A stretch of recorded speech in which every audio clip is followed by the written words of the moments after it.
Welcome everyone. This is the Masterclass. My name is Patricknazareth. I have the benefit of around 30 years of teaching, and I would like to help you out with your doubts if you have any. Let's get right to it. Today, we shall be looking at the poem Fire and Ice, written by the poet Robert Frost. Let's get a little bit into the background of the poet first, shall we? So Robert Frost was born on March the 26th in 1874 at a town called San Francisco, which is on the western coast of America. He moved all the way across the country to the eastern coast, where his grandfather was at a place called New Hampshire. Here, at his grandfather's farm, he wrote all his poems.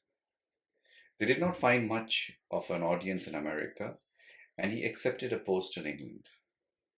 There, his poems were published and his fame spread back to America.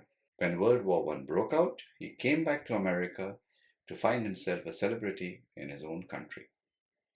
He remains the only poet to have won 4 Pulitzer Prizes, which are given for great writing. On to the poem then. The first 4 lines. Some say the world will end in fire, some say in ice. From what I have tasted of desire, I hold with those who favor fire. But if it had to perish twice, I think I know enough of hate to say that for destruction ice is also great and would suffice. Like all poets, Robert Frost appears very simple when viewed from the surface, but you really have to go into the depth to understand this poem. On the surface, we can easily conclude that the poet is saying that the world will end one day, which we know it will. How will it end? 2 scenarios he gives out, either in fire or in ice.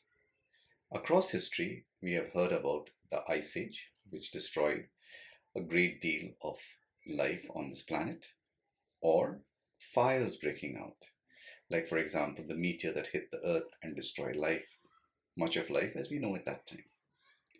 But if we go deeper into the meaning, we understand that when the poet talks about fire and ice, he doesn't really talk about actual fire and actual ice. He's comparing the human, us, human beings. The power of destruction that we have is unparalleled, and it is fueled by 2 things. Fire, or in other words, the desire that we have, the greed that we possess, the wants that we need. We want everything and we are not prepared to give anything back. So the world breaks out in wars. There is always some conflict going on somewhere. Maybe the world will end that way.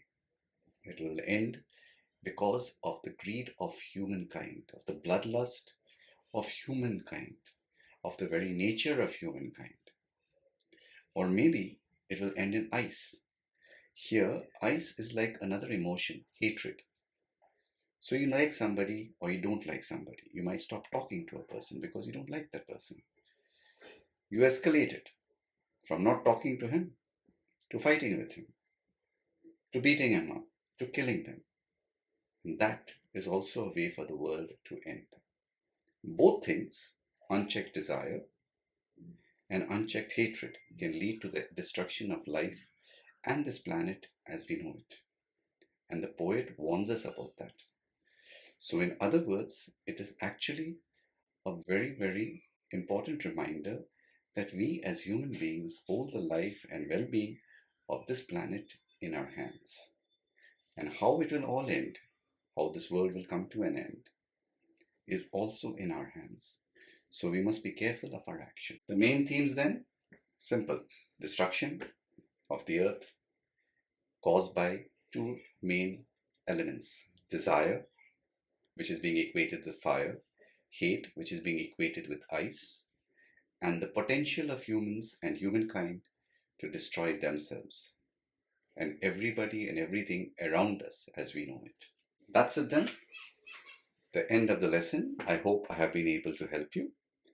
If you think I have got you past your doubts, don't forget to like, subscribe and share, because there are other people out there who need our help.